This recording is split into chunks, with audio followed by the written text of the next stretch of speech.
The content of this podcast is based on medical fact and evidence-based practice from credible authoritative sources, but is not a substitute for your institution's policies, procedures, common sense, or good judgment. The views and opinions are those of Eric Bauer and FlightBridgeED in their entirety.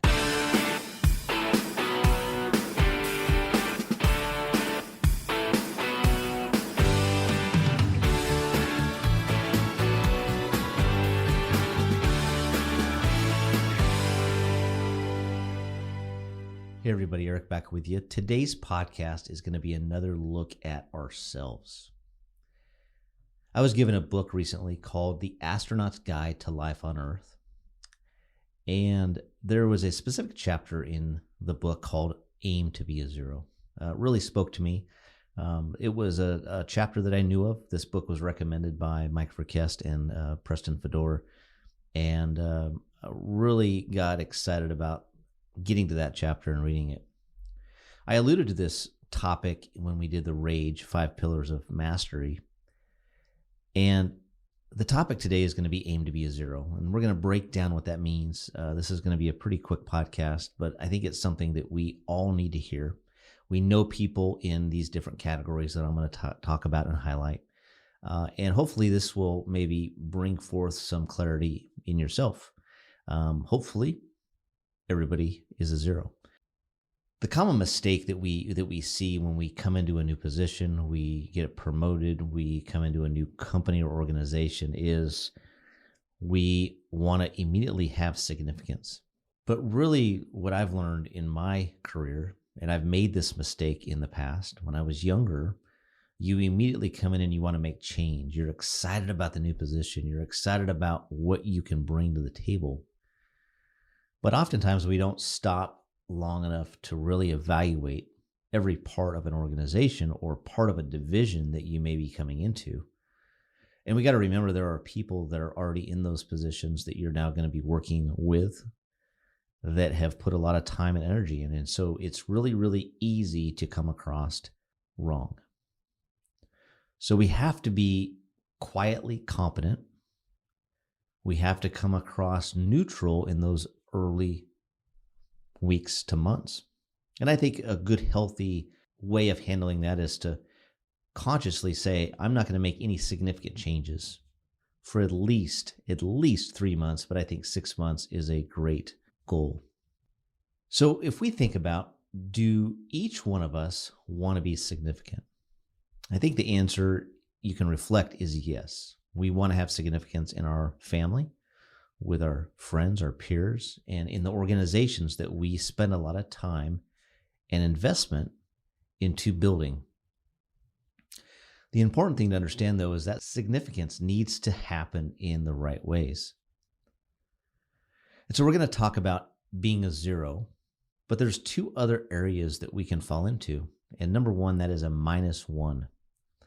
A -1 person is somebody that is actively harmful.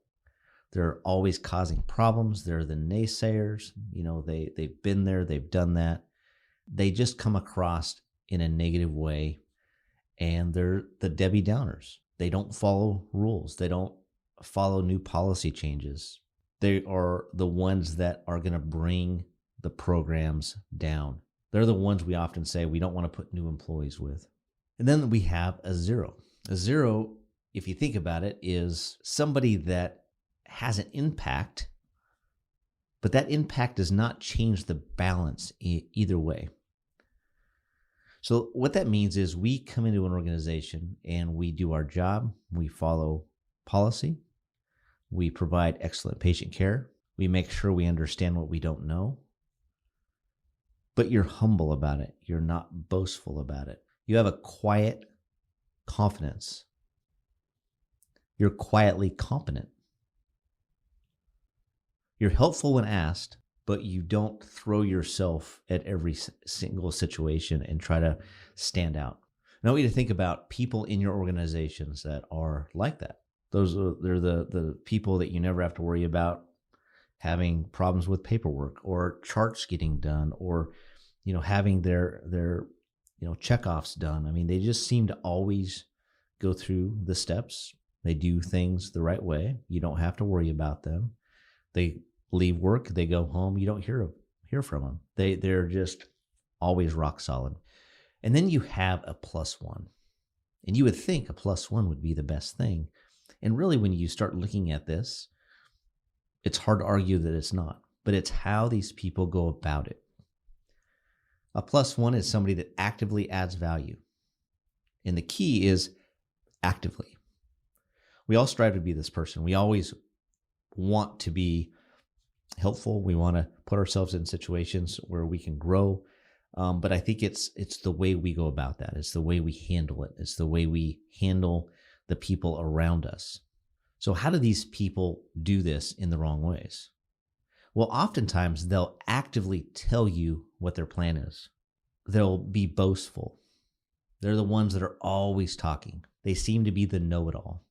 And unfortunately, they may be the smartest person in the room. They may have the most experience. They may be very wise. But immediately, oftentimes, that is a perception and that is negative. And those people are immediately going to be placed in the category of a -1, regardless of their experience, their skill level, or their understanding of the situation. These are the people that know everything. They know every acronym. They know every dose. They know every situation, and you can't tell them otherwise. So where do we want to fall? Well, we want to come back to that 0. Think about it. You want to be competent enough not to create problems or make work for anyone else. Despite your skills, despite how smart you are, you must prove to others through your actions. That's the key, that you are that person. And you can't do that. You're not going to be looked at as extraordinary or that person that is a 0 until you show people through your actions that you're that person. If you're really a +1, people will notice it. That's the key. There's nothing you need to say. You don't need to boast about your education. You don't need to boast about your experience. Immediately, people are going to notice how confident you are, how you carry yourself, how you treat people. And that is what is going to give you that respect. Remember, greatness is noticeable. We all have experienced it. We've all seen it, where you just see that person, whether that is a sports figure or somebody that you work with or somebody that you've never met, that you can tell. And a lot of times it's how they carry themselves. Remember, greatness is noticeable. Be quietly competent and helpful when asked, and try to be a 0. Be quiet. Be slow to speak, quick to listen. And I think that you're going to find that your successes are going to be greater. We all have so much to offer. We have a lot of life experience. Nobody that you work with is stupid. They're going to know if you're sincere. They're going to know if you are competent. They're going to know if you are good at your job. You don't need to say it. So even though we need to strive to be great, try to sit in a place where you're not shifting that balance one way or the other. Those are the people that I know that I can count on.